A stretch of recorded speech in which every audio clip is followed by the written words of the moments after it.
She'll have her people contact your people. I like it. Good morning. Good morning. How are y'all? Great. All right, you ready for a powerful meeting with Mary this morning? All right, Mary, I know you've got a lot of amazing stuff for us, so take it away. Yeah, sure. I've always got amazing stuff for you guys. Okay, so I just want to go into today to say thanks for being there. It's nice to see your faces. Wow. And I want to remind everybody that tomorrow is May 1st, which is the beginning of Avis's new policy on the seller's disclosure. So all listings that you take from tomorrow on must have the Trex seller's disclosure. So that will be the only one that compliance will be accepting going forward on any listings taken from May 1st on. Does anybody have any questions about that? You know that this is only on the listing side, the ones that we can control.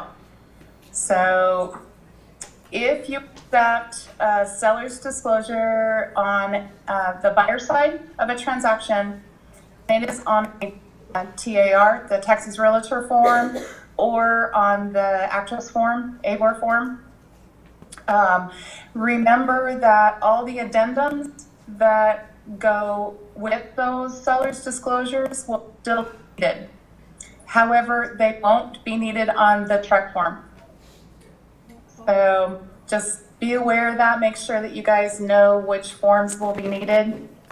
So you're saying the addendums that need to go with the TAR form will not be needed with the Trex form? Correct. There you go. So what are some of those addendums that they need to pay attention to? Right. So on that seller's disclosure, it shows the different addendums, whether it be the flood addendum or the on-site sewer addendum. Those addendums are not needed with the Trex form, but are still required with the TAR, Texas Realtor form, or the ABOR forms, because we still have people using ABOR seller's disclosures. So if they have somebody who is with another brokerage and they're representing the buyer, and that person provides them the TAR form, then what? We can accept that form. Absolutely. For our buyers, but we have to make sure to verify that if there's any addendums that should be supplied with that they're also accompanying that seller's disclosure, such as the on-site sewer addendum, the flood addendum, propane addendums, all the other addendums that are mentioned on those disclosures. Correct. So if you have somebody who is on the other side of the transaction, you're representing the seller, you've used the Trex form, and they're telling you, well, I need the on-site sewer addendum. If you've used the Trex form, you do not need to provide the on-site sewer addendum. As a matter of fact, you can't provide the on-site sewer addendum because that's a supplement to the TAR form. And those forms cannot go together. Okay. So we don't give them the septic. You do not give them the septic when you're using the TAR form. How about The Trex form, sorry. The Trex form. We would still provide that. Well, what if No. our client didn't want to update their seller's disclosure? Could we supply that inspection in lieu of a new disclosure? It's not a requirement, but I believe that inspection reports are still supposed to be shared. Supposed to be shared. Oh. Yeah. So Yes. if you So have, we would do that. yes, Okay. yes. It's not an addendum to the disclosure. Right, correct. Inspection reports for going back 4 years. They're not, inspection reports are not TAR, Texas Realtor form, or ABOR forms. And especially if they're with our brokerage, we should definitely. Oh, yes, most definitely. Yeah, I think we need to cover those, intermediaries as best we can. We should always be covering ourselves on all transactions, but when we have both sides of the transaction within one broker, we definitely want to make sure that we're going above and beyond taking care of both sides of the transaction. And if you have a dispute or have any issues going on with an intermediary transaction, whether it's Georgetown or Round Rock, we need to make sure you get in touch with Scott, Kristen, Avis, myself, we need to be able to get that resolved. So we want to make sure that everybody's getting along in the transaction because we're all families. So we just need to make sure that everything's getting taken care of while we can. Does anybody have any questions about the seller's disclosure before I move on? Which one are you supposed to use? Wow. Right. Trek. Okay. Greg. No issue. Greg has a question. I was just Okay, great. curious, what if somebody asks for the sewer addendum? And they say, wait, If they ask for the sewer addendum, you can state to them that you're using the TREC form, which does not require the on-site sewer addendum to be provided, and you can't provide it with that form because it's not a form that's to be used in conjunction with the TREC form. okay. You anticipate a lot of pushback? We've had a few people ask for it, and then we've explained it to them. Okay. The main thing they want to know is when the septic was pumped last. Yeah. And you can ask your client that and provide that. Absolutely. Sure. And you can also, make sure that they understand that their buyer should have an inspection. It's important that your buyer have an inspection, and that will give them more information than probably what my sellers could. Okay. So, the important thing also is that I've had a couple of contacts from other brokerages asking me why our broker has changed the rules for all brokers that the TREC form is only acceptable form. That's not correct information. This is only with the Georgetown and Round Rock centers. Avis is requiring the TREC form to be used only for her offices. So it's And- not a requirement of other brokers. Most of the other Keller Williams offices will be following suit here in the Austin area because of the relationship that Gene Grubb has with those other brokers, and they understand the potential liability with the TAR form until that's all cleared up. I hope so. That would Yeah. be great. That would be great. So I want to remind you guys of a couple more things. If you don't have any other questions on the seller disclosures, please be sure the buyers have been provided a copy of any MUD and WCID notices. I know that Bell County is going through some transitions right now, and there are some forms we don't have. So I have created a blank form that you could use. You will have to fill the information out yourselves, and you get the information from the tax records on what the total taxation is. But I've had a couple more transactions in the Lakeway area, and so Lake Travis, Lakeway, that area, Steiner Ranch, there are some substantial fees out there in that area particularly, as well as Paloma Lake in Pflugerville. We need to make sure that whether we are on the listing side or the buyer side, we have to make sure that buyer's been informed per contract prior to executing a contract. So I need everybody to be aware there have been lawsuits and we do not want to be involved in that. So it's doing our due diligence. I don't have copies of MUD notices. You can Google the MUD district and get a copy of those notices off of their websites. And those will be the most up-to-date forms.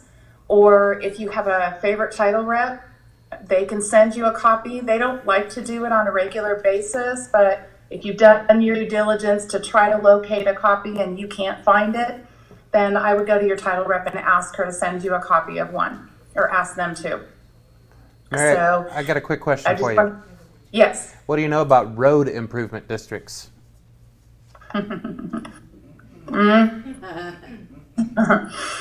Right now, there isn't anything that's required.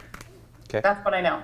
All right. What about on new construction where somebody goes and puts a house under contract that they're gonna build, and they just say, hey, we put your name down as our agent? Are you, I'm assuming you're suggesting that we find out if there's any kind of mud there and inform them during the process?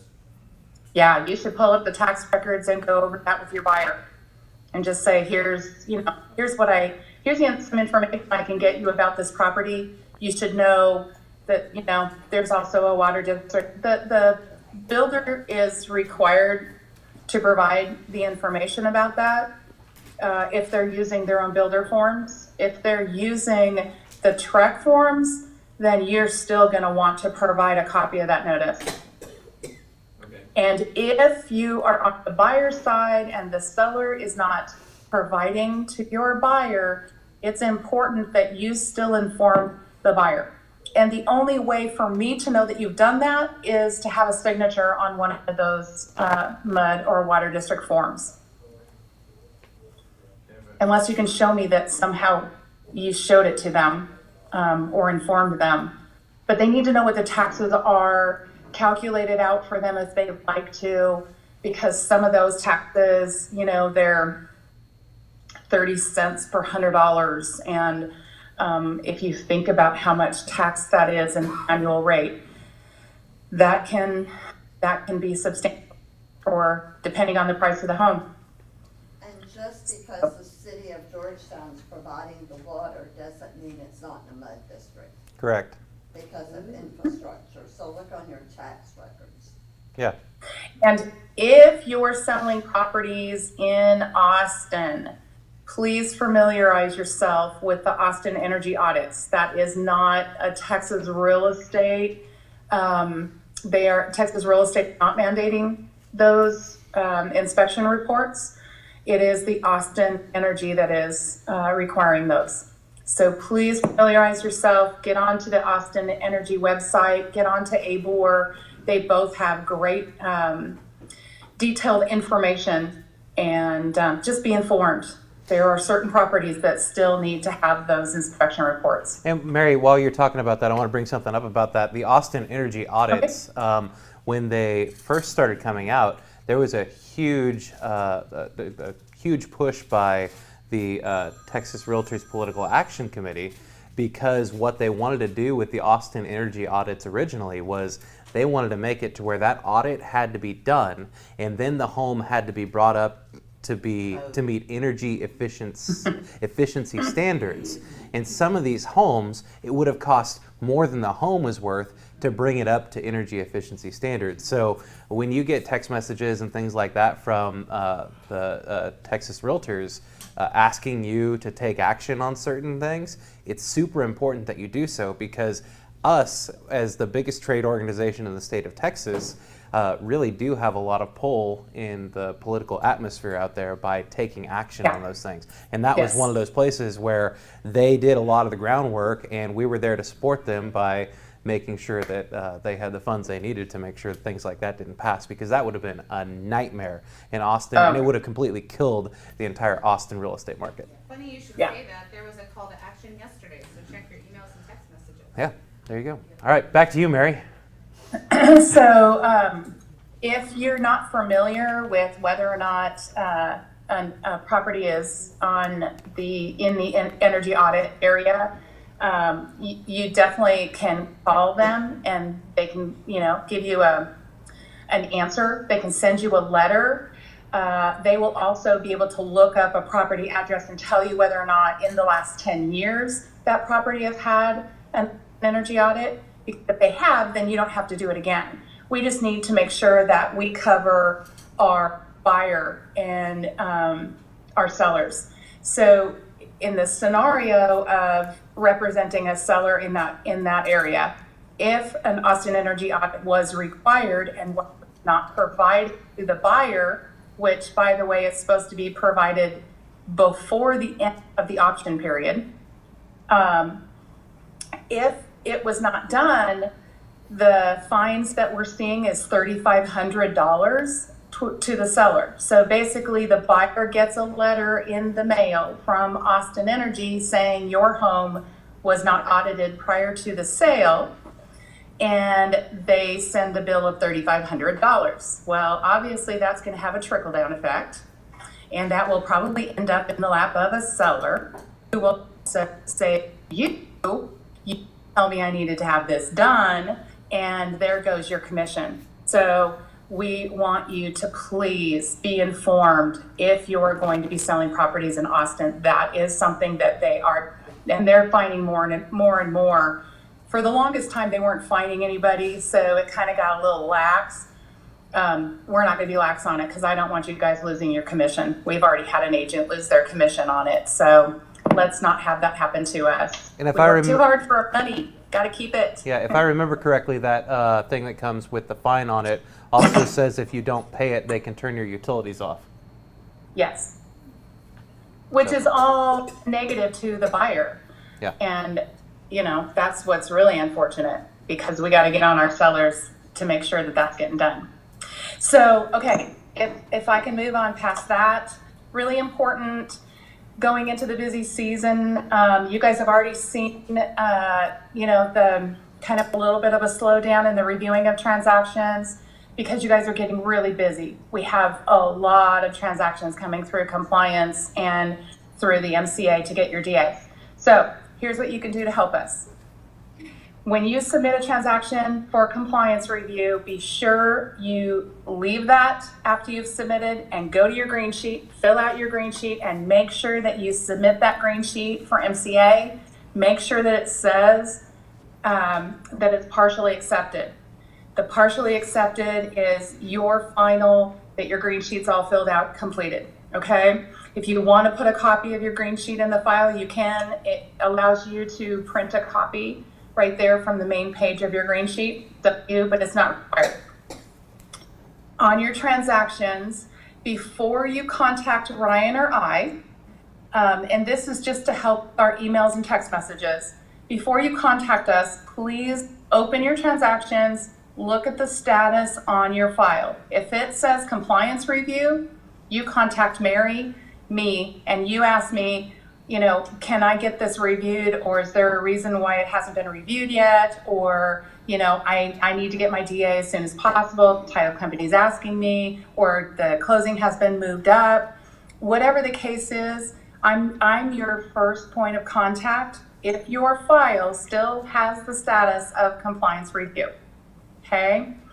If the status is attention agent not compliant, please be sure that you read the notes, look what we've asked for, and submit your file for review once you have added the documents needed. If you added the documents needed and it still says attention agent, that means you haven't resubmitted. So you want the status of your file to go to the resubmitted status. Agent resubmitted is what it will say. So if the file says that it's ready for DA and or it says DA created, but you don't see a DA in the file, then you would contact Ryan, okay? So me first, then Ryan, and that way then you're contacting the right person and we're not backtracking. A lot of times I'm just sending stuff to Ryan and Ryan's sending stuff back to me, and it's kind of bogging down the system just a little bit. It takes a little more of our time to go look at those files. If you contact the right person, that's gonna go a little bit quicker for all of us. So that's when you contact us. Make sure that if your closing date has moved up, go to the file and change the closing date status on your file to whatever date it's now changed to. So that will move your file up in compliance review for me. So everything is kind of accurate on the day that it's closing. My ultimate goal is to stay 2 weeks ahead of your closings, but there are going to be times where that gets bogged down a little bit depending on how many late transactions we've got, what's going on in my world. So just, you know, communicate with the right person, sending us messages. You can send me a text message. I just need to know who you are and what your file name is so that I can go look for it for you. I print out a sheet every single morning of all the transactions that are in for review so I can, you know, check you off if you need to move up in my status. Okay? Do you have questions on that? Some of the green sheets are not working properly. If you go from your detail page in your transaction and try to fill out a green sheet that way, always make sure that the status that you get on your green sheet says partially accepted. If you go through the green sheet process and it doesn't allow from your transaction, if it doesn't allow you to submit it for review, that means that your link to that isn't functional. So you'll want to go from your home page of MyKW into the technology tab and then fill out your green sheet from there. Does that all make sense? Yeah, she's Does talking anyone about have money. any questions? If you want to get paid, do what she said. So when you forget a document, somebody was asking me this and I don't know. When you forget a document and you go put that document in, do you resubmit that document or the whole thing? Yes, you just click on submit for review all over again. And that's the only way that I know you've added something to the file and it's now ready for me to re-review it. But just, and make sure you follow your checklist, because if you follow your checklist 9 times out of 10, you won't forget anything. So, there are other documents that come later on after you've submitted it for review, but it works smoother if you use your checklist. All right. So, just to clarify. Anything else you guys have for me this morning? Greg has another question. Okay. Just to clarify, you resubmit the entire folder? Yes. Yes. Yes. And if you click submit and you have a contract folder and a listing folder, and it's the contract folder that was sent back to you because it's missing, let's say, the receipted page or the IABS or something like that, that's the only folder you need to resubmit to me. You don't have to resubmit both of them. Perfect. So if you have a listing folder and a contract folder, and I've approved the listing side, but the contract side hasn't been approved yet because it's missing something, you don't need to resubmit the listing side, just the contract folder. Yeah. All right. Any other questions? How's the weather? Actually, it's beautiful. We're having 60-degree weather, gets down to 40 at night. It's really beautiful. Spring is strong, everything's blooming. Just gorgeous. So, Well, if One you'd of my like to favorite come, here. if you'd like to come down and join us, Wednesday we have thunderstorms. Thursday we have thunderstorms. Friday we have thunderstorms. Saturday we have thunderstorms. Sunday's partly cloudy. Monday thunderstorms. Tuesday thunderstorms. Wednesday thunderstorms. And Thursday next week thunderstorms. So, hey. sounds like some flooding going on, guys. I think, I think I don't want to take my boat plane down there. So I think we'll leave the boat plane on the lake. All right. Any other questions for Mary? Hi, Pat. Hey, Mary, anything else you'd like to add? Yeah, probably, but it would take me all day. So Okay. Well, Avis sent me an Thanks, you email. guys. Avis sent me an email yesterday asking Yeah. if we if there was any funny things that we had seen or the strangest thing that we've seen in special provisions in our time of doing this. And the only thing that I could think of that was really, really strange that I saw in special provisions was outdoor cat to convey with home. And That is good. the explanation I like was that. they couldn't catch it. Megan, That's really funny. you've The got only one? I've got one to talk. I did Yeah, send top one it. to Avis about and it's one of our agents. It might have been Megan Turnipseed. I'm not Okay, positive on Megan just raised her hand and said, I've got one to top that. No, you say it. You say Oh. But you go ahead and take it away. I was just talking about this isn't special provisions, but this is in the agent relationship. Okay. And in one of the transactions, it said, yes, I'm related to the evil stepsisters. Same contract. It was the same contract. Same contract. The Okay. special provision said that the seller will pay for to pack and move the buyer entirely. Yeah. Wow. That was Crazy. that was a heck of a deal. Wow. Yeah. Yeah. And it's the evil stepsisters that are going to help. Yikes. Wow.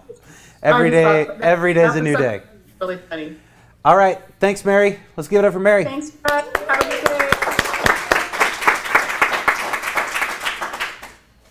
All right. All right. Well, I get things reset here. Good morning. Can you hear me?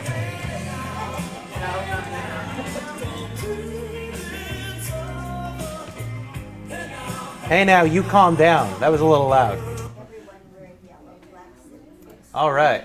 Everyone, you wearing yellow and black? What? Gets a prize. Gets a prize. Okay, what's the prize? I'm just kidding. All right, let's go ahead and get started. So this morning, we're going to talk a little bit of tech. And before we do that, we've got an inspirational message. And it's a cute little video, yet it might make you cry. So be prepared. Everybody look at Sylvia. Everybody look at Sylvia. It's about cheese. If you wake up and you don't wanna smile, it takes just a little while. Open your eyes and look at the day. You'll see things in a different way. Don't stop thinking about tomorrow. Don't stop, it'll soon be here. It'll be here better than before. Yesterday's gone, yesterday's gone. Why not think about the times to come, and not about the things that you have done? If your life was bad too, just think about what tomorrow will bring. Don't stop thinking about tomorrow. Don't stop, it'll soon be here. It'll be here better than before. Yesterday's gone, yesterday's gone.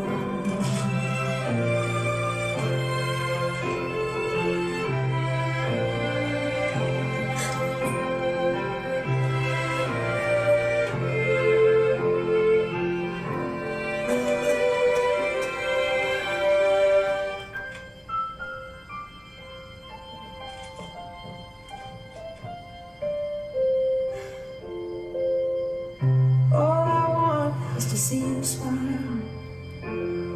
It takes just a little while. I know that you don't believe that it's true. I never meant any harm to you.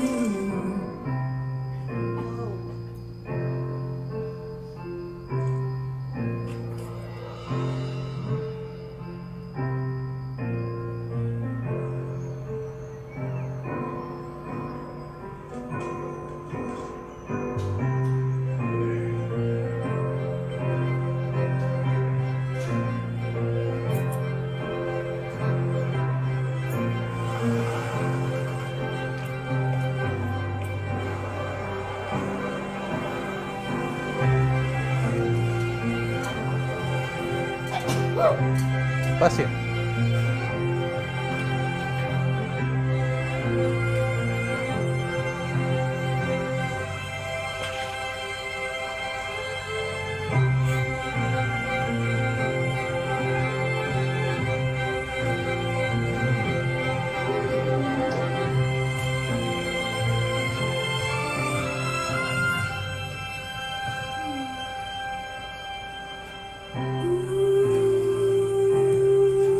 Don't you look back.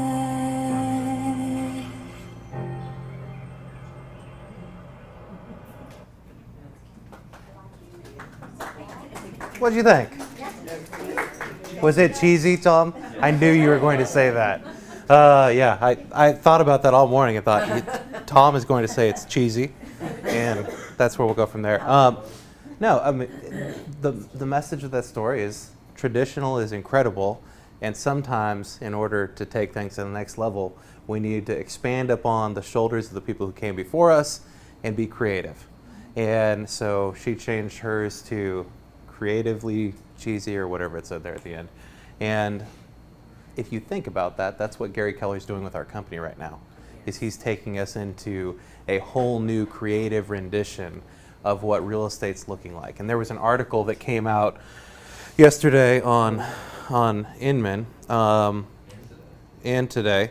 There were several different articles that came out about Keller Williams because they really like us right now, or so, or something like that. Inman News. There's two different ones here. Gary, one of them is called Gary Keller and His Fight for the Soul of the Real Estate Galaxy, and compares him to Iron Man. And how he's reshaping Keller Williams around his technology vision. And it says here, the fate of the universe is not just at stake, but Keller Williams' legacy just might be.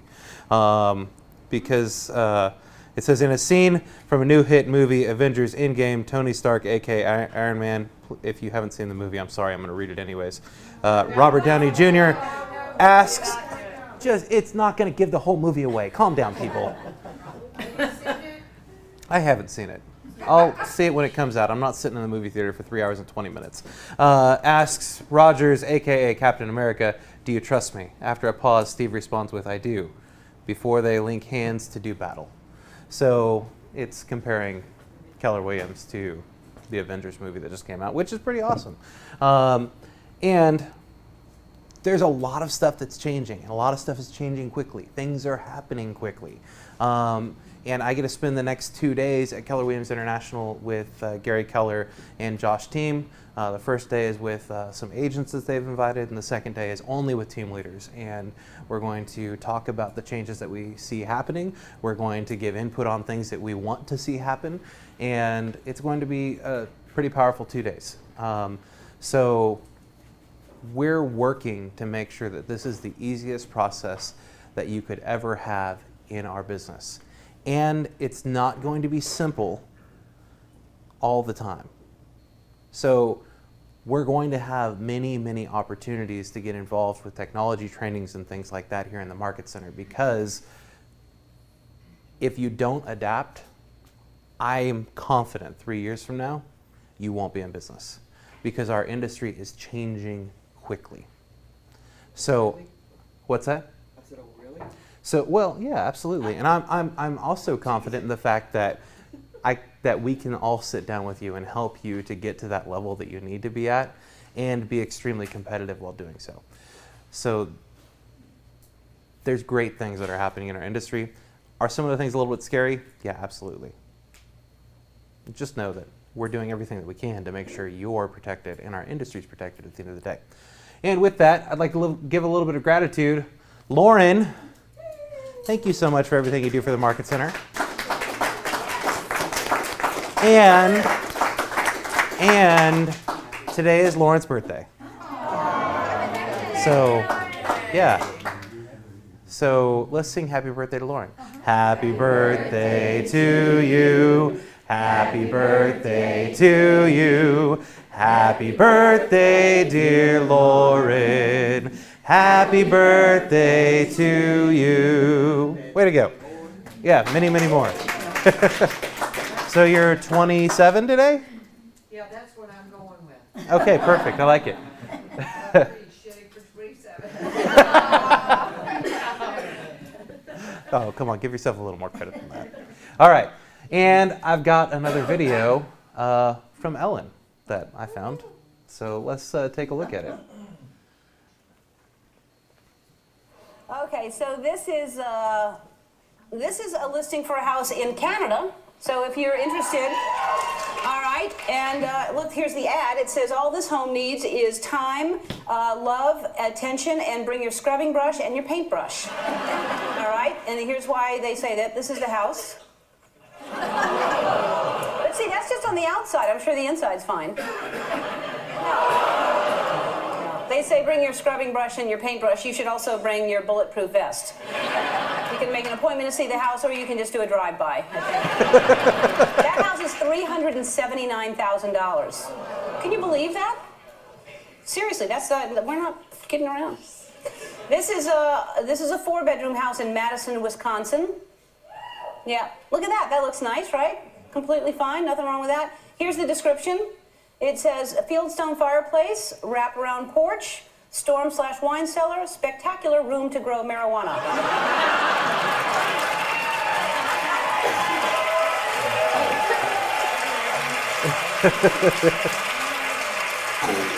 Unfortunately, that one is already sold between rehearsal and by the time we are doing this now, someone I heard just snatched it up. And do we have a picture of the buyer? Yeah, there it is.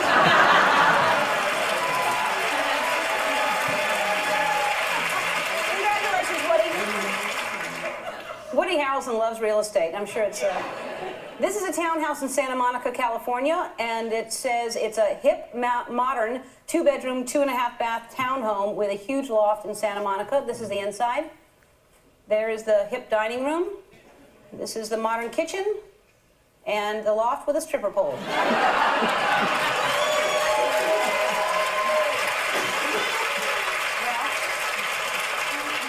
What that says to me is when it comes to offers, the homeowner is flexible.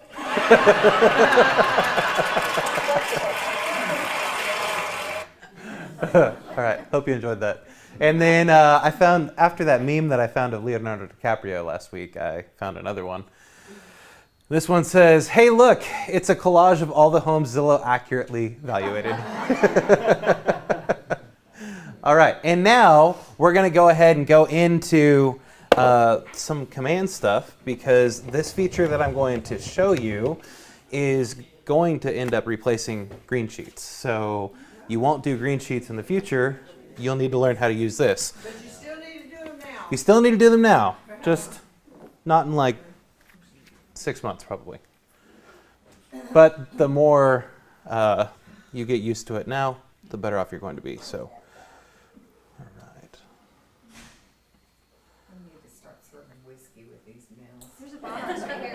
We got some tequila up here. We can pass it around. That'll work. Yeah, there's some margaritas left over from the weekend. All right, so here is what Command looks like when you log into it. How many of you have logged into Command? Okay, how many of you haven't logged into Command? Perfect. We can help you with that. Your login for it is going to be the exact same login that you use for your mykw.com page, or mykw.kw.com. What is the website? The website you're going to go to is just agent.kw.com. As simple as that, agent.kw.com. And then you're going to get to this little screen right here. And it's going to say, welcome back, Scott. If you haven't ever logged into it, I think it's just going to say, welcome, we've been waiting for you. And then you have your contacts tab. These are all different things over here. I want you to think of these like your cell phone. You know how on your cell phone you have different apps that you can go to? I want you to think of each of one of these buttons as a different app. Because that's the easiest way to describe it. And so you've got your contacts tab, you've got a bunch of different tabs. The one we're going to talk about right here is the two hands that are shaking. We're going to click on that one. It's called Opportunities. And when you click on Opportunities, this page is going to come up as soon as it finishes loading.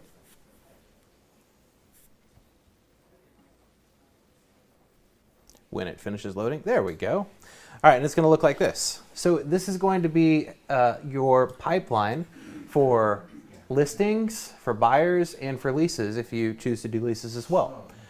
Leases is on here for an important reason. I'll talk a little bit about that in a few minutes.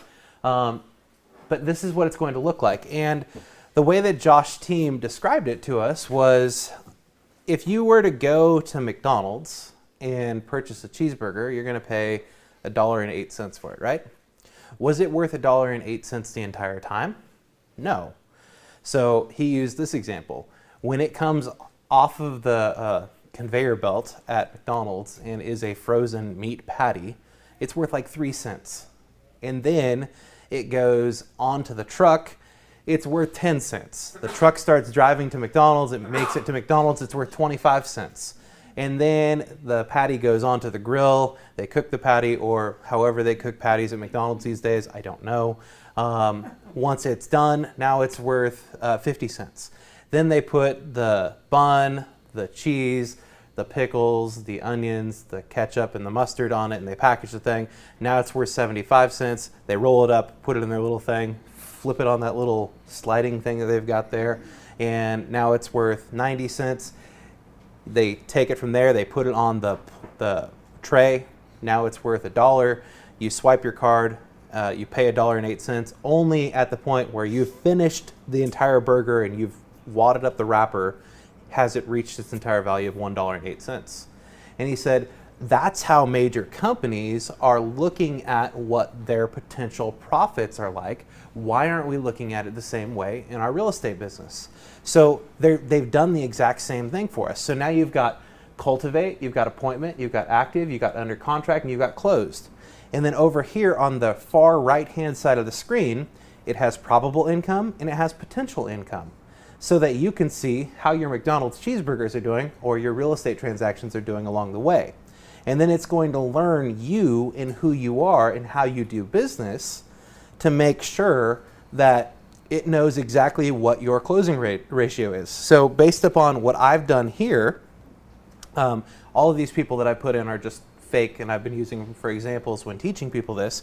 Right now, from the time I put somebody into Cultivate to getting them under contract on something, 75% of them are actually making it. So right now I have a 75% closing ratio from the people I've met with to the people who have actually closed the transaction with me. All right? And then right now for buyers, it's 25%. Does that make sense? All right, so it's going to learn you, it's going to learn your activities. That way every single year you can see, okay, well here's where my dips are, here's what my average days are, because we say it's a 90-day business, right? On average in our industry, it's a 90-day business from the time you meet somebody and start working with them till the time they find a house, go under contract and close. It's about 90 days. Well, what if for you it's 45 days? You're just that good at it that you have conversations today, you start looking at houses tomorrow, you go under contract on Friday, and you're closing in 30 days. Maybe it's a 45-day business for you.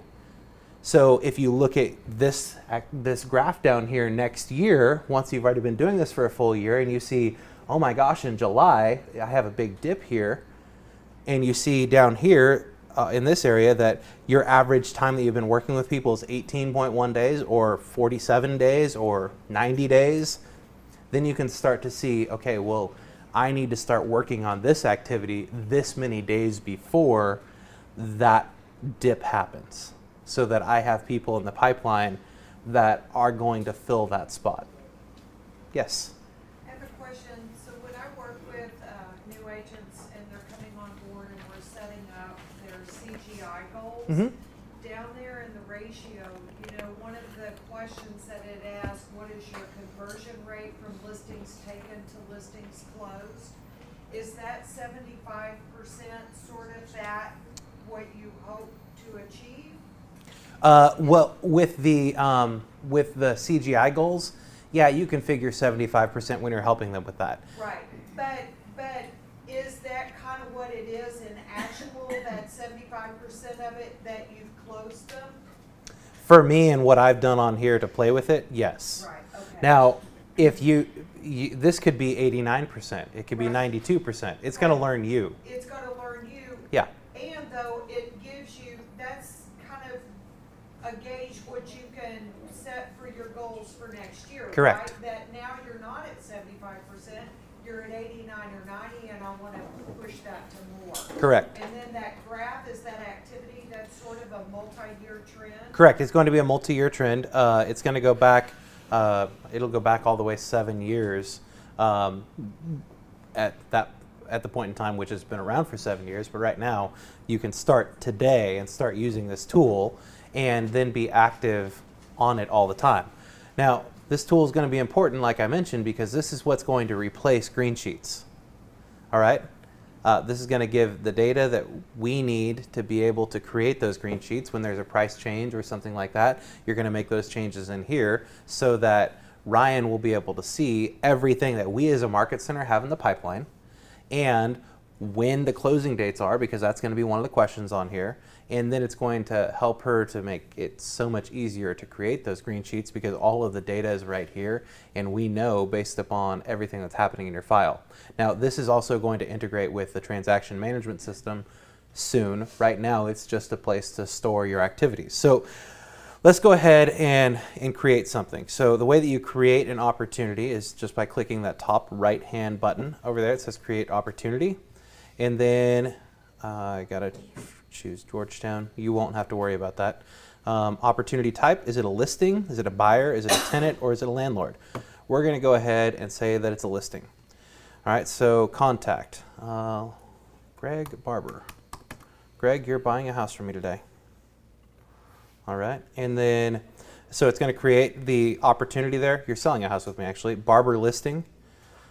And then if I wanted to create a custom tag for him, I could. Maybe you've met him at an open house, or maybe you've been part of your bunco group, or whatever it is. You can create specific tags for those people so you can see where your return on investment's coming from. Like for you, Virginia, your seminars. That would be a great tag to put in here so that you could keep track of, okay, what is my return on investment for all those seminars that I have. And then expected close date. Obviously, Greg, we don't know when the expected close date is because we're just getting ready to list the house, so we're not going to worry about that right now. What do you want to sell your house for, Greg? $350. All right. Well, Tom, yesterday I used you as an example, and you wanted to buy a house for $175,000 in downtown Georgetown, so it was going to take us a little while to find that.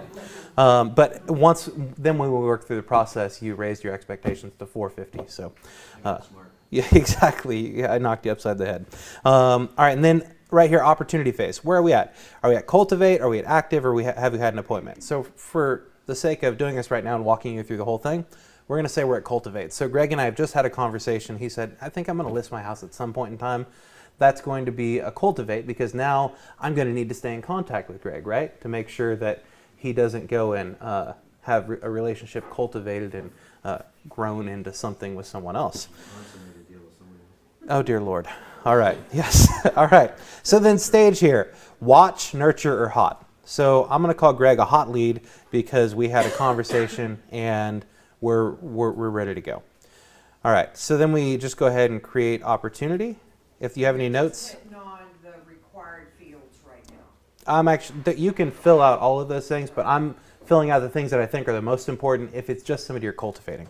All right. So now right here, under the opportunity, it's got that information. So I can go back to the main page and see right here, okay, now I've got one in cultivate and it says the volume is $350,000. So then when we want to go back to all of the people that we're cultivating, it keeps them in one bucket, so to speak, or one flower pot. And we can click that and now it's going to show me, all right, you've got one hot lead in cultivate, and then we can click the little three dots right over there. Click on view, and it shows you potential commission here is $10,500. Click on view, and then it's going to pull up the details that we have in there about this particular transaction. Obviously, the more you put in, the better your data is going to be. And then you can click on the little pencil. And now we're going to go here. So we're going to move Greg to, we've had an appointment. So now his time frame is he wants to put his house on the market in a month. And then we click save. Then we can go back. And you don't have to go back every single time. I'm just going to go back to show you what it looks like from that point. Once you've done that, now it's going to show you here that you've got one person in appointment, and based upon the other things that I've played with and have in here, it's going to show me my probable income now is $20,970, and my potential income when every single one of these things closes is $38,100. So that way you have the ability to future cast what your income is going to be, and if you want your income to be a certain amount, you just need to fill those things with the right people and the right activities to make it happen. All right, so now Greg and I have had an appointment, and he says, Scott, man, I love you. You're going to be the best realtor I've ever had. Let's go ahead and list this place and get it sold. So we click on here, we click on view, and now we'll hit our little pencil again. And now we're going to active. All right, so once we go to active, we're going to go ahead and say that the agreement was won today. Today's the 30th, right? Yeah. All right, so the agreement was won the 30th. save it, then we'll go back here, and all of a sudden you're going to see our McDonald's cheeseburger have more value. So you see right here on this, now that we've gone to active, it's going to show us our probable income has now jumped by $3,000 to $25,170 because we've moved him that much further in the process. Now here's what's so neat about this. It's going to learn you. So it's going to figure out, based upon each step of the way, what your potential value of each customer is worth based upon how you've, what your track record and your success patterns have been in the past. So that way it'll know, like maybe for me it was worth $3,000 to move to that next step. Maybe for you it's really worth $5,000 based on a $10,500 commission. All right, and then we go here to active. We're going to move him to, hey Greg, we're moving right along. We just got this thing under contract. And we're going to go here. It's got, so Tom, you're also buying a house. Greg, you've got this one right here. And then I've used David Ralston before as an example, and we're under showings for him right now. So Greg, we're going to edit yours. We're going to click on view. And now we're going to edit it again to under contract. Congratulations, Greg. We're under contract. Now, are we in escrow? Are they doing inspections, appraisal, financing, clear to close? Because they put an escrow on there, that makes me think that somebody from California was designing it. Option would have been the best word for us, but we could go ahead and choose inspections. And then expected close date, we're going to say that they want a 30-day close. They want to close on May 30th. And then the contract date was today. So we click save. Then we can go back here and see. And if the listing's in KWLS, you can just click the button right here and it will pull that listing directly in here for you. Yeah. I was going to say, I've recently been utilizing this in the documents tab. Is really great if you have like an out of area agent sending you a referral. Yeah.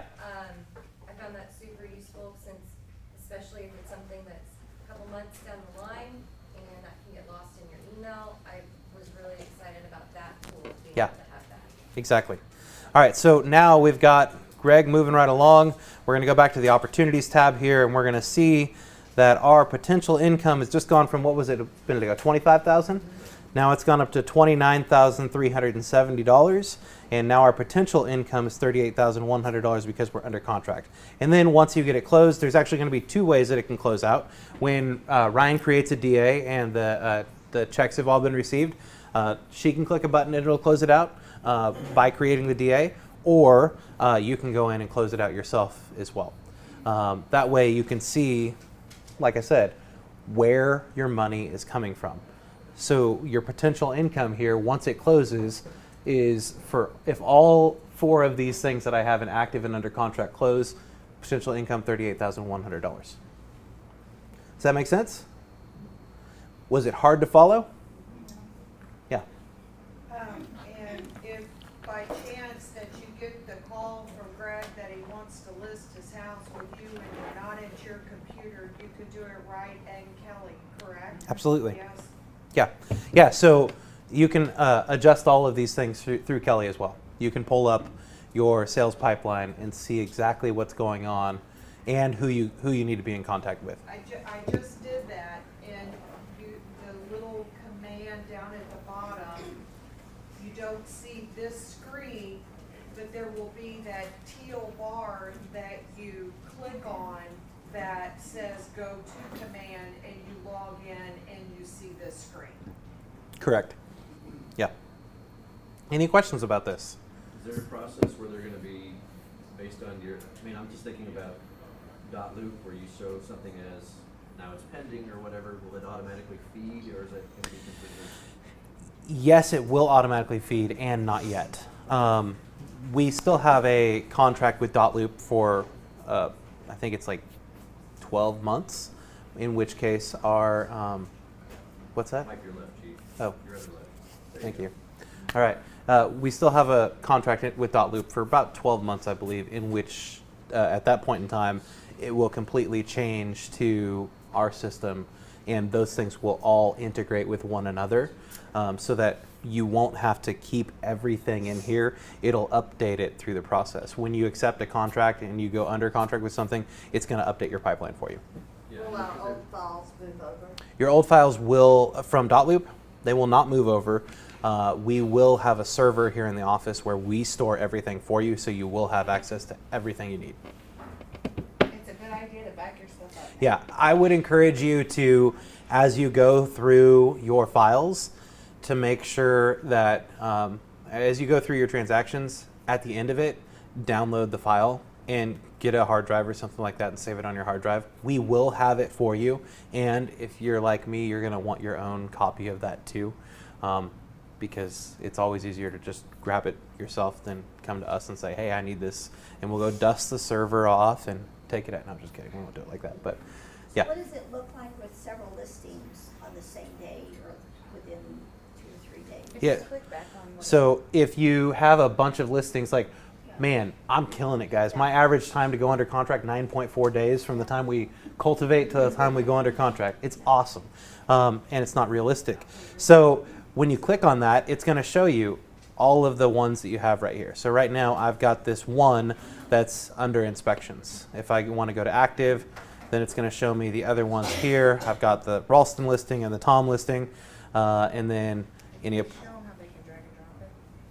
Oh. They drag and drop. Yeah, you can drag and drop it. So But the main figure that you see up there, it's not cumulative, it's just based on that listing that you have. Am I, Clarify that question. yeah, does that average build up on everything else, on your history? it's only going to be based upon what you have in your pipeline at that point in time. Once that transaction closes, that income's going to drop off, and then it's only going to show you what you have in your pipeline, because you only want to focus on what you still have out there, not what you've already closed. And what Kristen was talking about is, okay, so now we've got this one under inspections. We can grab it here. It's had the appraisal done, and now it's just going to be right there for us. We know where it's at in that step of the process.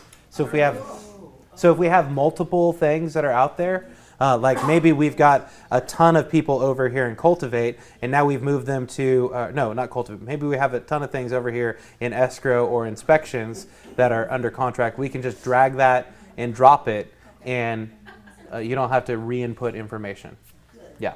Are those fields like escrow? Could we change that to? You, Option. I think you maybe, yeah, actually you can. Edit stages, add new stage. Or you could just get rid of this one. You could add new stage and call it option. Rename. Yeah. So, any questions about this? All right, we are going to have a lot more classes that we're going to put on the calendar. I'm going to put some things on there that are in like 3-hour blocks, where we'll be able to go through all of the features in Command. We'll have some of those things during the day. I plan to put a couple more together in the evening, and my intent is that every single person in here feels comfortable with the technology. Yes, it's crazy. Yes, there's a lot going on, and I want you to be the most successful people in our industry, and that's going to start by being ahead of the competitors. Speaking of being ahead of the competitors, this afternoon, Avis and I are meeting with our attorney to talk with him about creating our LLC for our iBuyer program that we're going to create for our office. I also spoke with, I sent Gary an email last week and said, hey, I know that you're working on this in Dallas and Phoenix, and I love that you're doing that there, and I'm not patient, so I want to do it here as well. And what do I need to know? Is there anything that I need to pay attention to specifically? And he responded to me within like 20 minutes and said, hey, that's awesome. And here are the people who are putting the whole thing together for us. Here's their contact information. Call them with any questions you have, and they'll be happy to help you throughout the entire thing. Well, they ended up reaching back out to us and asked if I'd be willing to be on their advisory board for the entire thing. So I think we might be able to make it happen pretty quick here. So, yeah. Yeah. Just curious. So, the LLC is actually going to buy the house? Well, my intention is that we don't actually have to buy any homes, yet if it comes to it, will be willing to pony up and buy the home. The LLC would buy the home, and then whoever the agent was that gave us that opportunity to purchase the home, it's your listing. You're going to get to list that house. For the LLC as the For the LLC as a seller, that's correct. Which would mean you wouldn't sell it as an FHA, like otherwise. Correct. But like I said, my intention is that we wouldn't have to actually So you purchase want any to homes. sign the contract to a new buyer, is that the plan?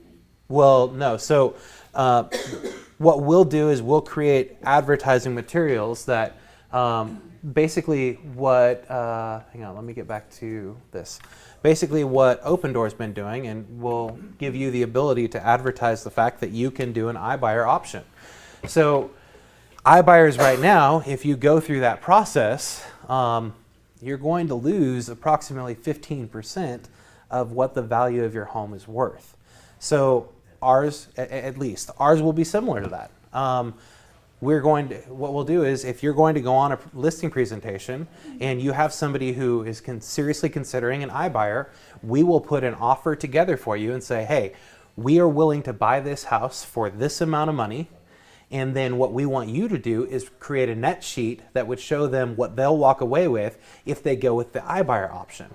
And then your listing presentation will be able to say, and if you choose to list your home the traditional way, here's what that's going to look like for you. You're going to pay this % in commission, and here's what you'll walk away with. Oh, and by the way, I know that you probably are considering the iBuyer program because you need to move quickly. If we price it competitively and we're ahead of the market, I believe we can sell it in this amount of time, and you're going to net this much more money. And for many of these people, it's not going to be $1,000. For many of these people, it's going to be $10,000 to $15,000 minimum. That's going to be the difference between them going with an iBuyer option or them going with the traditional real estate sales process, where they're going to net more money and they're going to have somebody there who is their fiduciary representative. So I talked about this a little bit before. The gentleman who went and created his own iBuyer program in the state of Florida, he was in the northern part of Florida in the Tallahassee area. He picked up 75 listings and he only had to buy 2 homes. And those 2 homes that he bought, he turned around and sold and made a really good profit on them because he bought them for 15% below what the market value was. And then he won all day long. But the biggest win was when he went into that listing presentation and said, look, here is the iBuyer option. And I'm really here because I want to put more money in your pocket by selling it the traditional way and being aggressive in our marketing and being aggressive with our price, because you win that way. So who are these iBuyers? Open Door? But who's doing that?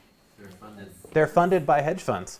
Open Door has, I think it was $5 billion that was just invested into that company over the last 90 days. Lennar is an investor. Lennar is an investor in Open Door, and Lennar has also been shopping their agents, or their inside salespeople, to see if they're offering Open Door as an option for selling their home so that they can get into their Lennar home quickly. But so, really what I meant was, what kind of seller of a house would take 15% less? Is it just someone in a hurry? Well, it's somebody it may be somebody in a hurry, but if you go on, I would encourage you, go on Open Door's website, look up some of their advertising on YouTube, watch some of their commercials on TV, because they're selling it as this. Do you want a convenient experience where you don't have to worry about showing your house and you can close on your own time, at your own time frame, and you don't have to worry about anything? We want to be the people who take care of that for you. Oh, and by the way, we're going to rob you blind, is what they don't say. And if you add on top of that, that we have the right, just like you have the right, to back out at any time. correct. If you don't like our offer, you don't have to take our offer. If we're going through the process and at any point in time you decide you don't want to sell your house, you can back out and be free and clear. And there was somebody I was working with questioned what they were going to be charged, 15% like their neighbor. And they said, oh, we just looked at your house again. It's too close to the interstate. We're not buying. So here they were 3 or 4 weeks along in the process, and then they backed out. Yeah. Now, Those are the stories we need to have. Correct. Correct. And the other thing you need to know about Opendoor, I mean, Opendoor is not the devil. I mean, they're a disruptor. Our job as the incumbent is to adapt to what they're doing faster than they can take market share. Their job as the disruptor is to take market share faster than we can adapt.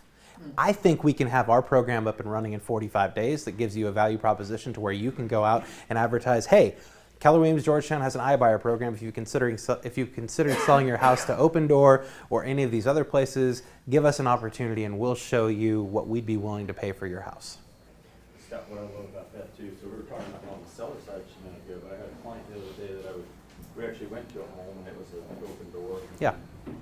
We were talking about it and it felt really strange going in this house, and he just told me, he said, you need to understand, he said, we're millennials, and before we met you, there was another agent that kind of went rogue and never called us back, but before that, we were doing Redfin, Opendoor, so just know that I'm glad you're doing that because there's younger generations, they're happy to just jump right on and go look. And now they eventually, I think, will come back to us, realize they need that fiduciary. Well, like I said, we're the incumbent.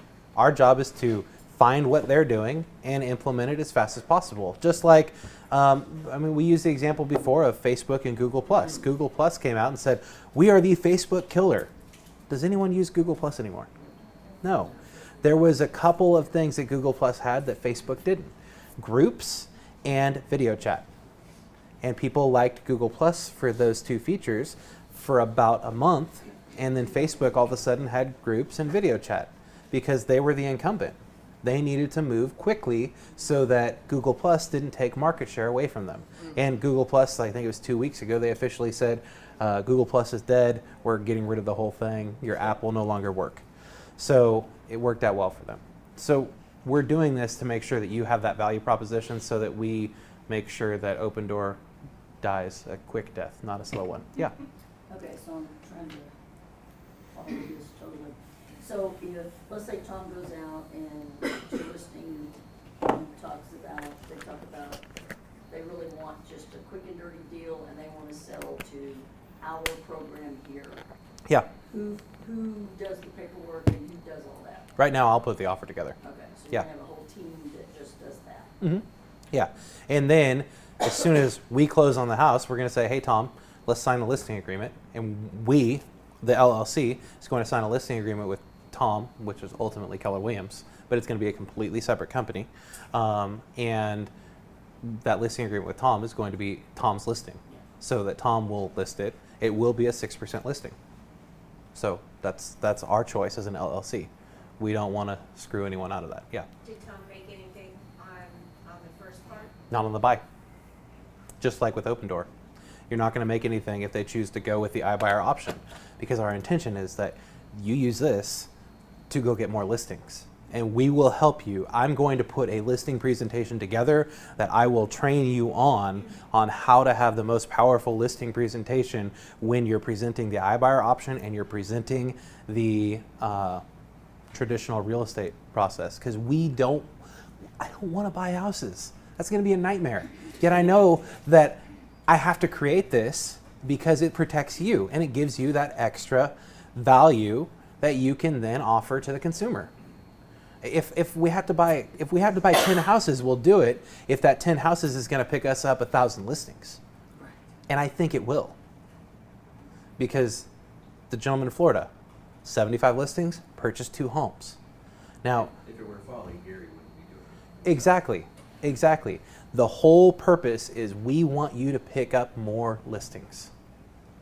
When they did this in Phoenix, they beta tested this for quite a while in Phoenix. They picked up a ton of listings and had to buy, I think it was 7 homes in a year period. That's why we're doing it, because we want to give you the opportunity to sit down. And like I talked about last week, that article that came out last week said Opendoor's biggest fear, their biggest nightmare scenario is Keller Williams agents having an iBuyer option where they can sit at the table and say, we'll buy your house today, or we'll list your house and do it the traditional way, yet you're going to net this much more money. Which one would you prefer? Make sense? I think it's big and confusing and all that. Just as you're talking about it, as you experience it, it's going to make more sense. And yeah. Nancy. Are we gonna have a fixed fee where Open Door doesn't? They have just some hidden fee that could be 50%. You're dealing with Avis and myself. We are not going to screw the consumer.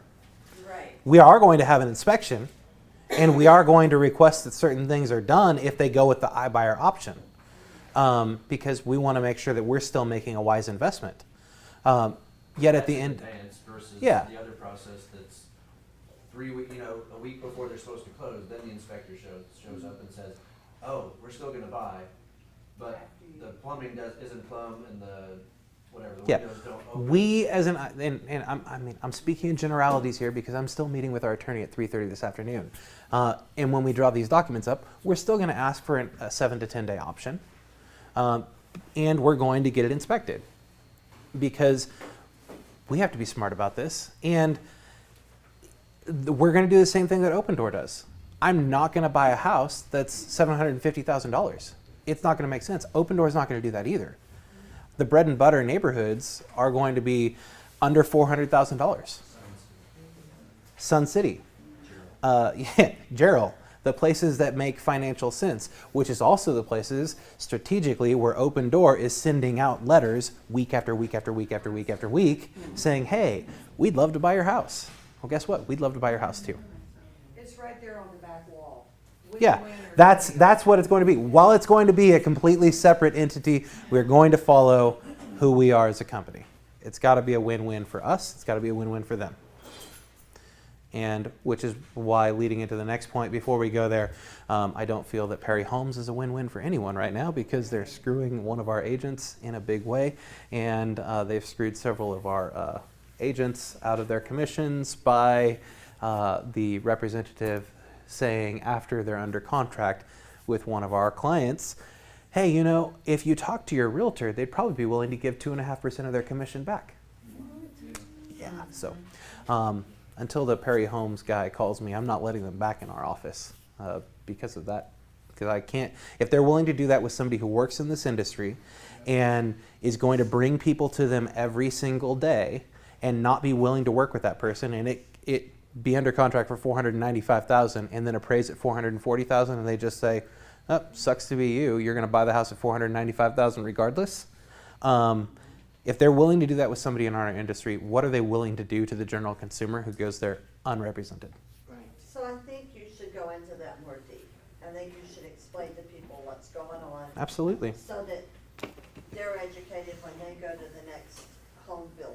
Yeah. Because that could happen anywhere, and especially when people put a lot of upgrades in their home. Mm-hmm. Okay. So, Well, in this case here, it was a spec home, and there were only $12,000 worth of options chosen. So it wasn't like an exorbitant amount of upgrades that were done.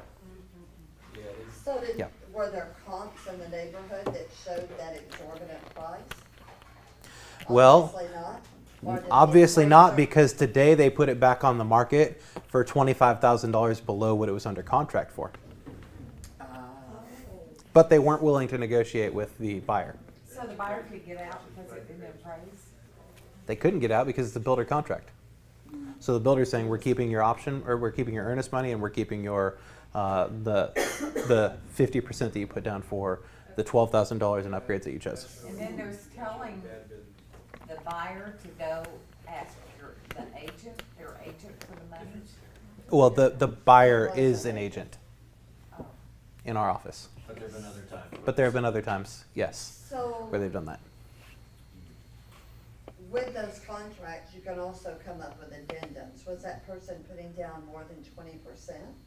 No. So It's- their third party did not allow. There's no third party. It's a builder contract. They had, But they still have a financing paragraph. yeah, 14 days. 14 days for, what did they call it? Not approval, but I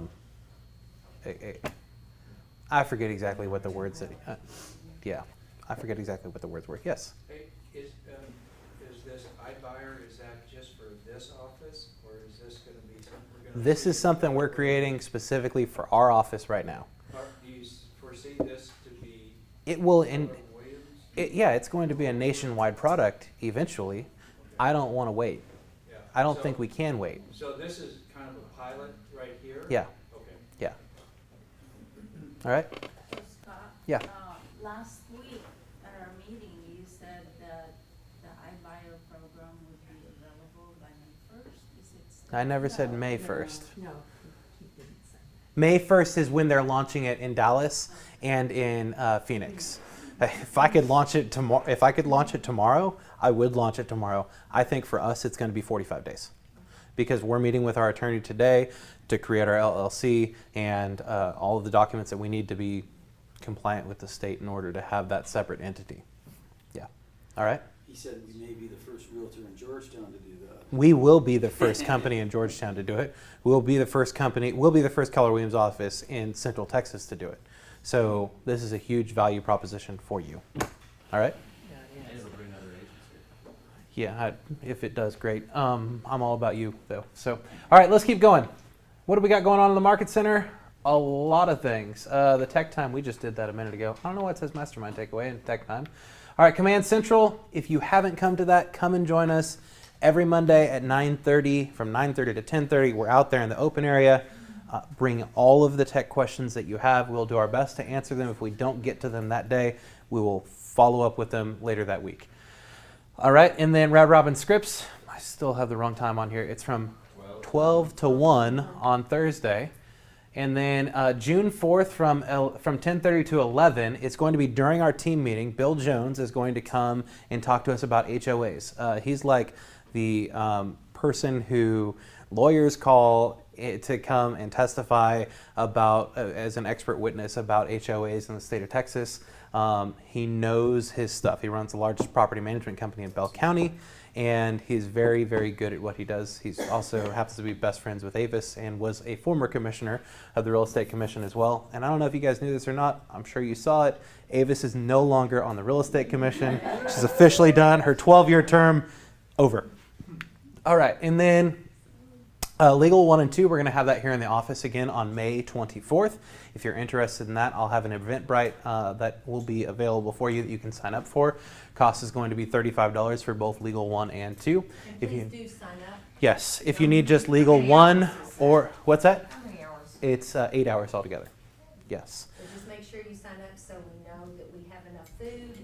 Correct. So I know how much. Yeah. How many materials. And if you just need Legal 1 or just Legal 2, it's $20 for Legal 1 and $20 for Legal 2. If you take both, it's $35. All right, and then Wednesday, May 8th, is when Kristen is going to be starting coaching through a program called Zoom. Do you want to tell us about that, Kristen? For the most part, it is going to include, and anyone can join in. If you do not get an email and you're like, hey, what's this coaching thing, just let me know. But I have about 75 or 76 agents that meet with me at any given point.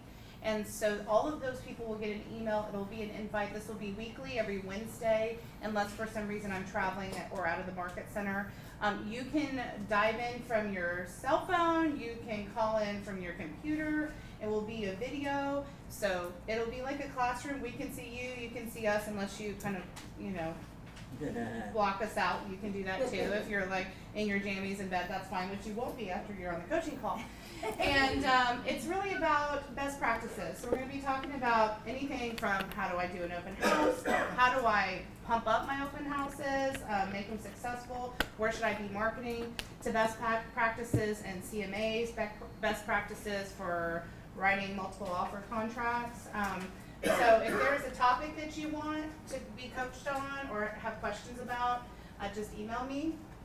And so this will be weekly, and then once we're done with the topic, then it'll be open for question and answer, and then it'll be more like a mastermind. So I'd love to have all of you take part. Doesn't matter where you're at in your level of experience.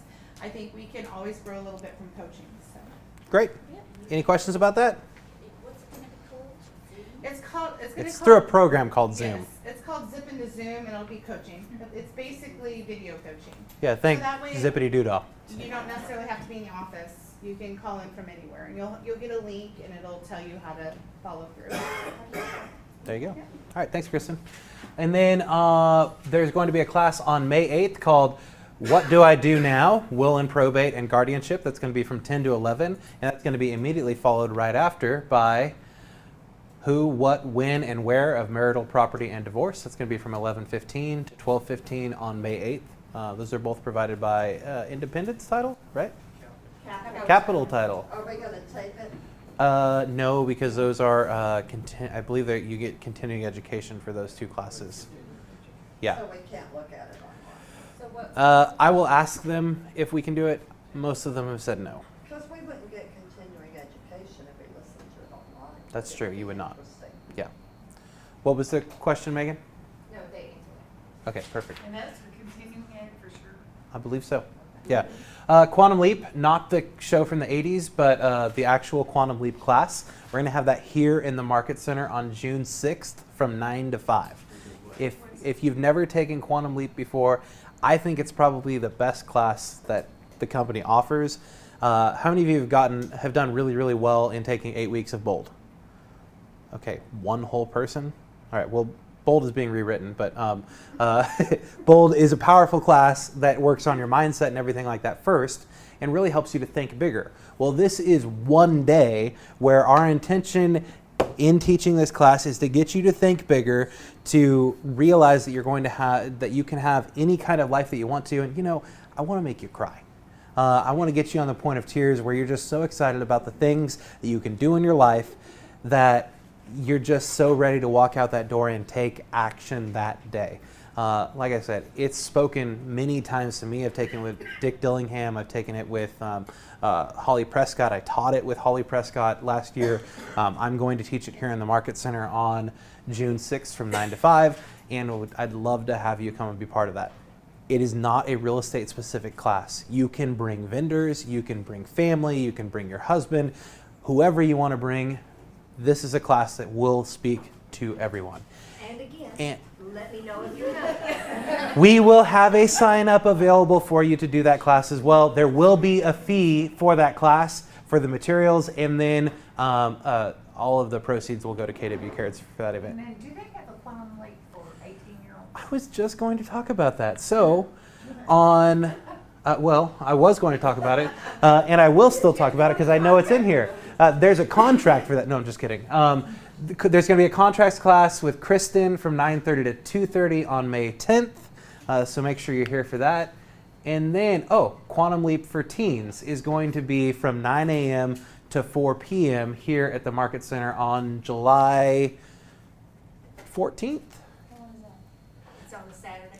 It's not on Saturday. It's during the week. We did it during the week because, hey, you know, summer. Teens being what, 18 to 24? Actually, I'm going to do it a little bit differently. I'm going to allow anybody who is a high school student all the way up through 24 to come and take that class with us, because I think that this class right here can be a huge benefit for anyone from high school on. Yeah. They have to be here all day, I mean, because all those football players have workouts in the morning. In July? It's all year round now. Do they practice on Saturdays? No. Then we may change it to a Saturday. I'll look at that, and I know that one of the coaches over at Georgetown, so I'll ask them what their schedule's going to be. Quantum Leap is July 11th. July 11th right now. We may move it to the 14th based upon that statement right there. But yeah, it will be an all-day thing, and it's the exact same thing. We want them to think differently. There are skills that we're going to teach them in this class that schools are not teaching kids. We're going to talk about values. We're going to talk about being smart with your money. How many of you guys took that class in high school? Well, Ryan did. Way to go. I did take money matters. Okay, there you go. That's why she ended up being an MCA. Unfortunately, though, many kids aren't taking that, and we're going to talk about how to be smart with those things and start from a young age so that they're already thinking bigger than their peers, which means that they're going to have opportunities earlier in life that other people wouldn't have if they didn't start thinking about things now. So it'll be a great class. And then CMA class is going to be on May 22nd from 9 to 10:30. Kristen will be teaching that. And yes, it is a great class. And that's all that we've got going on right now. Anyone have a new listing they want to tell us about? Did you forget something? Oh, yes, I did. Tom? Hey, good morning, everybody. I am this year's co-chair for the Williamson County Walk-In Alzheimer's. Some of you have received invitations to save the date, September 14th. It's a long time from now. I guess it was appropriate that I forgot. Yeah. Dad has Alzheimer's. It's a terrible, terrible disease. And actually, you know, to give him grace, Dad's favorite joke was, I went to the doctor. He said, I got good news and I got bad news. And some of you are going to say that was terrible. What's the bad news? The bad news is you have Alzheimer's. What's the good news? You can go home and forget about it. Well, that's the reality. Dad is a happy person, and it's a terrible disease to watch somebody disappear before you. My request of you is that everybody participate in this. I've sent out challenges to Scott and Michelle and to Don, and included Kristen on that to get group participation from our office to attend the event. Reached out to Gary Keller, haven't heard anything yet, but who knows? I need people that are going to walk. I'm looking for people that will volunteer or that will join on committees. We had a committee meeting on Saturday at those Lone Star Lanes. This is Williamson County-wide. Strangely enough, in this organization, Burnett County is part of Williamson County, just because they're small. Please come join me. Please get involved. September 14th. September 14th. It's going to be at Old Settlers Park. And how long is the walk? It's a 5K.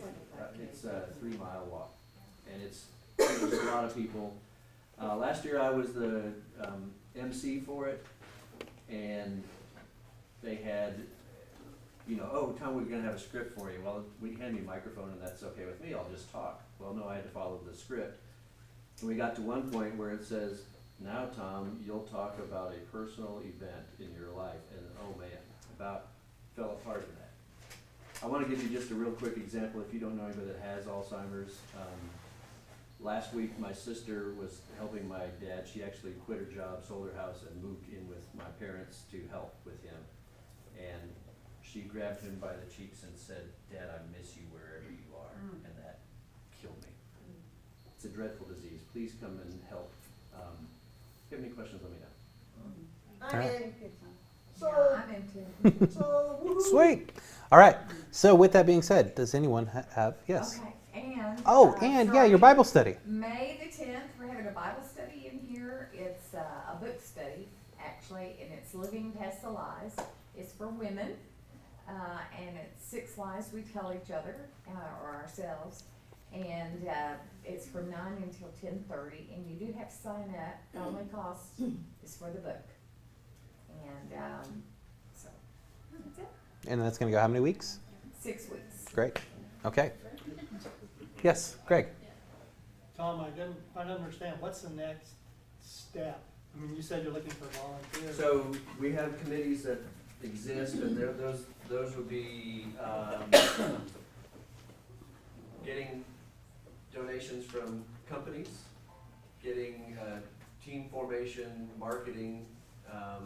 Liz that works with Megan is on the marketing team, but there's just all kinds of different opportunities that you could be a part of. Logistics, which is, you know, once we talk to HEB and Walmart, they donate bananas and water and whatever, and just getting that stuff there, getting all the supplies there. If you come by my office, I can show you what we have, but yeah, I appreciate you asking. And sure. All right. Yes. And before we go into listings, the entire staff will be out on Monday the 6th. We're going to International for the Leadership Command and stuff like that. So just a reminder, we'll send out emails, texts, that kind of stuff. Stephanie Brannon is going to be working the front desk for us. So just so that you're aware, we're at a class and training on Monday. Let's clarify that. They're at a class and training on Monday. I'm going to be golfing in the Williamson County Golf Tournament. So if you need to get a hold of me, I'll still be available. I just may have to put you on mute while I hit a ball, and then I'll pick it right back up. I'll be doing a lot of ball hunting, for sure. Yes, Jennifer. And maybe I've just missed this, but do we have any more information about Red Day? This will be the first year that I'll actually be able to participate because. Thank you for reminding me. I forgot to put that slide on there. I kind of know what it is, but not really, and I know Yeah. So this year for Red Day, we're going to be going to Blue Hole here in Georgetown. I call it the Blue Hole. Tom says no, it's just Blue Hole. And we'll be picking up trash and things like that and cleaning up different areas at Blue Hole. And then we're going to have a picnic down in that area. What day is that? It's going to be on May, is it the 11th or the 9th? It's always the second Next Thursday. Friday in May. Second Friday. Thursday. Second Thursday in May. Second Thursday in May. So that's, Correct. So That's- do we buy shirts? Like I've seen pictures of people with shirts. Yeah, we have red KW Georgetown shirts, and we'll have more coming in at the end of this week. Okay, We have some here, that's the $10. Yeah. Okay, so $10 shirts, and we meet where? We're going to be meeting at Blue Hole. Where is it? It's, you know where the back of El Monumento is? Yeah. There's parking down there. That's the easiest way to get there. So will You there just be park down there. email communicating? Yes, For the entire. Rachel is working on that today, Yeah, so starting tomorrow, you'll get consistent communication about Red Day. every single day.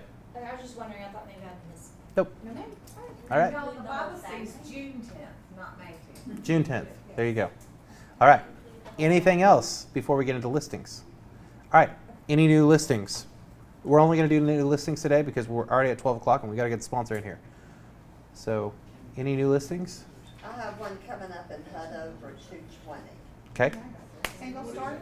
Single story, really cute. We're putting new flooring in this week. And I have one coming up in Cedar Park. Where? Um, Cedar Park. It's over off of Carroll, Carol, off of Limmer Loop. Okay. Perfect. And then you've got one coming up in Cedar Park? Uh-huh, and it's 3 bedroom, 2 bath, it'll be about, around 400. Okay. Megan? Just listed on Saturday, I haven't told y'all about, I don't think, in Barnett, it's 3 bedrooms, about 2,100 square feet on a quarter of an acre. Minutes, walking distance to some of the schools, built in the 70s, lots of updates. Master bedroom is half the size of this room. And it has a perfect room for growing marijuana. No, I'm just kidding. It has a shed in the backyard with really bright lights. No, just kidding. How much? 224. All right. If you weren't in here for the Ellen video, there was a video I showed that was about that. So I'm not just talking about weed. Still funny. Okay, perfect. All right. Any other new listings? All I right. have one coming up this week, which was, I mentioned it last week. Donna, will you go ahead and get them? Go ahead. It's 410, and it's the brownstone at the summit delivery. Yeah. I mentioned it, but it's going, it will be going right to Great. Perfect. All right. Our sponsor is Braun Homes, who they're an amazing group of people, and they always do the right thing. So come on in. And they're taking selfies with the food currently. They're taking selfies, food selfies. BRAUN. BROHN. German. Yes. Come on in. How are y'all? We're gonna talk really quick because it's nice and hot. You're wearing Game of Thrones t-shirts. We are. Okay. Yes, we are. I know what the shirts are. I've just never seen the show. So. Oh, okay. Yeah. So- Take it away. Yes. Thank you. All right, hi everybody. We understand we have a very short amount of time. We appreciate you having us here. We brought lunch for you. Chick-fil-A sandwiches, they're hot. We've got fruit cups, we've got cookies, we've got chips. You know how to win a group over. There's canned drinks that are waiting for you, ready to go. We're Braun Homes. If you don't know the company, we're 18 years old. We were founded right here in Austin, Texas. We were sold to Berkshire Hathaway last year, so we're part of the Clayton Homes Group through that group organization. We're one of their 8 site-built home builders. They're pretty much a manufactured home builder, but they're ginormous. And so buying power, and land buying power, supplies, all that's being translated down to your buyers as a savings. We're in the Braun product line here. I'm in the Waterloo product line. He's in the Waterloo product line. So this is Sienna. Does everybody know where Sienna is? Yes, we do. Absolutely. Is everybody sold in Sienna? Yes. Pretty much, I'm sure. It's a slam dunk on that one. We see some. Yeah, we. I know that. How about Deerbrook? Does everybody know where Deerbrook is? Yes. Awesome. It should really be coming up on your radar now because the second phase is coming on. 400 lots. Plenty of opportunities there. Our first phase, we spec'd out all of our lots. So I have 22 houses to deliver between now and July. Wow. So that should speak volumes to you and should kind of tickle your ear about our top agent program, 3, 4, 5 graduated commission structure. First sale, our close in 2019 is 3%, second close 4%, and third and subsequent closes in 2019 are all at 5%. Can you say good time for Christmas? So, Can I get an amen? Amen. Hallelujah. What was Come that? on Deer down. and Leander. So that's in Leander, Leander. County Do you know where Road 180 and Savannah San Ranch Gabriel. is? And San Gabriel Parkway at 183. Oh, yeah. Northline is the new domain that they funded in November. It's being built right there, 115 acres. We are bike riding away from that. There's going to be the ACC San Gabriel campus, the Metro line, and the new Leander Hospital all being built right there. Like I said, 22 houses between 270 and 315. Morningstar, another Waterloo product line. We're happy to be in that community. I'll let Robert go over that real quick. Just had our grand opening 2 weekends ago, and we've already sold 3. It's an existing neighborhood. I start out at $209,990. I go up to $259,990. That's for 1,450 square feet, up to almost 2,600 square feet. So fantastic pricing. The Waterloo product line, if you're not familiar with it, built with the same quality and construction. The only thing that's different is the feature level. Braun is known for having an incredible amount of included features. Waterloo has a little bit fewer feature level, but it still has nice things like the raised panel doors, granite countertops, undermount sinks, full sprinkler systems, full fencing, all the stuff that's important. That's included in the home already. So it's just a more affordable home, and then also for those people who want to, that are downsizing, things like that, they still get to have that design center experience. A lot of builders are going to where it's a package 1, 2, 3, and that's it. Our buyers still get to go to the design center and pick everything from the ground up. So, and that's Floor King. It's a 4-hour appointment. It's pretty amazing. Gives a lot of ownership to people when they get to go pick out all their finishes, and it's exciting. So do you guys want to throw in a little bit about your community real quick? We're out in Siena. We have 2 product lines out there. We're closing out our Waterloo or our patio homes, so we've got limited opportunity, but they'll all be done this summer. So come out and get those. And we just released new lots in our classic section, so we've got all kinds of fun stuff. We're pretty excited about that. But most importantly, we want to thank everybody out here. We appreciate all your business that you bring to us, and anytime you have questions or concerns about something, we're all about communication and just making it a fun experience. We know that your buyers are stressed out enough. People should have fun buying a home? Yeah, they should. Yeah, they should. And we do make it fun. Because with that, it comes along, great communication and things like that. We have a great product, you guys, and we're in the process of making it so that you guys can come out, and a lot of you guys are very seasoned agents, some of you are new. But we want to make sure that you guys kind of know what the build process looks like from our perspective. So we're going to introduce some classes for that pretty soon. So we're really excited, and we will definitely invite you guys out to come and do that. But thank you again. Yeah, and thank you very much for letting us be here. One great thing you can count on when you go to Braun is that our entire sales team are all veterans. We've done this for a long time. I started in '91. He started in 1880, and they started 1880. You look really good for your age. But we've Put all some rat done poison this. in your face and- We've all been involved in thousands of houses, and we understand the process. A new home sale should be the easiest sale you make. That's our job. We're going to take care of the process of administrating the contract. We're going to make sure we walk you through every week. We do updates. We do our phone calls. So you can expect a lot from us, and we deliver a lot. So that's the most important thing. We want to make it as easy on you as we can. Is it okay if I ask you an uncomfortable question? Sure. Okay. Well, boxers. Yes. Well, what color? No, I'm just kidding. No. Will you ever ask, or will you ever encourage a client that a realtor has brought you to ask their realtor to rebate 2.5% of their commission? Never. Okay. You guys work very hard for your money, just like we You all heard do. it. Perfect. So they're not on the blacklist. They're not on the blacklist. Like another builder is. No, So. y'all work hard. Yes.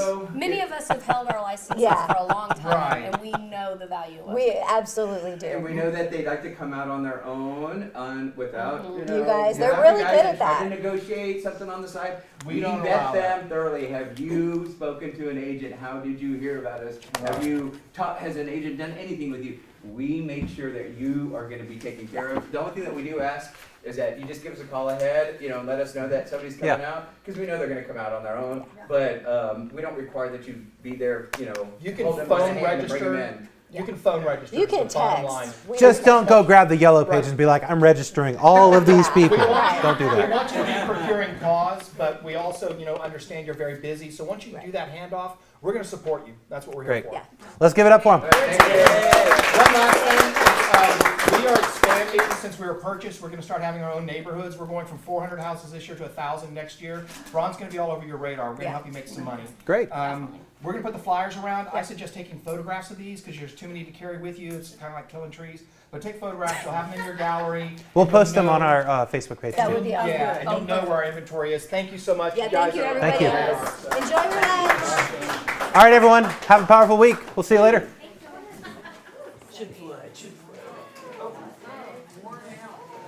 Watch out, there's a slope.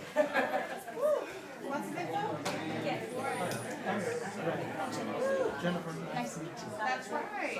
I'm excited for you.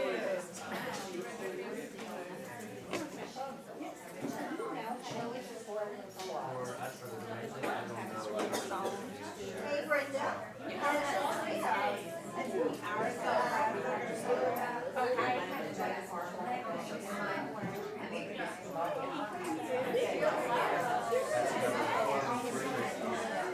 Okay, Scott is super busy. Let me ask him if he's off the top of his head.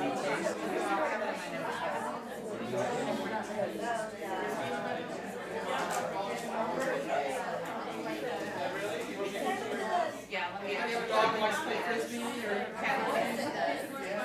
There's a special way he does it with an iPhone. But I think it's true, like saving them to Google Contacts. So you save all your iPhone.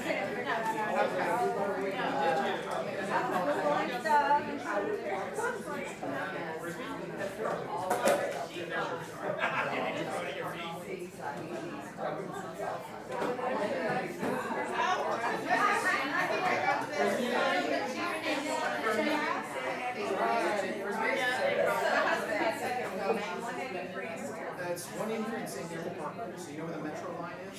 That's San Gabriel Parkway. And then the St. David's, before you get up to the last, the toll road ends. And that's St. Gabriel Parkway. The St. David's Emergency Center is right there. That's it, the 115 acres where the ACC campus is. It's amazing. They funded it in November, so they're letting the engineering contracts go right now.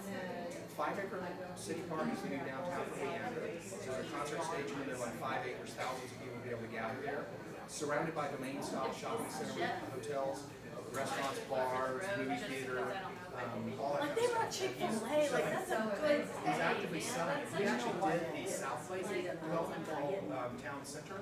It's about 4 times smaller than the one in Leander. It's the same developer. He got with Leander, and they put up $27 million in November to start. Wow. Yeah, there's not going to be the same. Between the city and the private developer. So it's a joint effort. The developer's going to build all the, is going to build the lots, and the city is going to do the streets. So between them, they came up with $27 million to build the infrastructure. I know. You know, Mel Mathis Boulevard, the main straight up and down. They're splitting that. They're splitting it, and it's going to have 5 acres.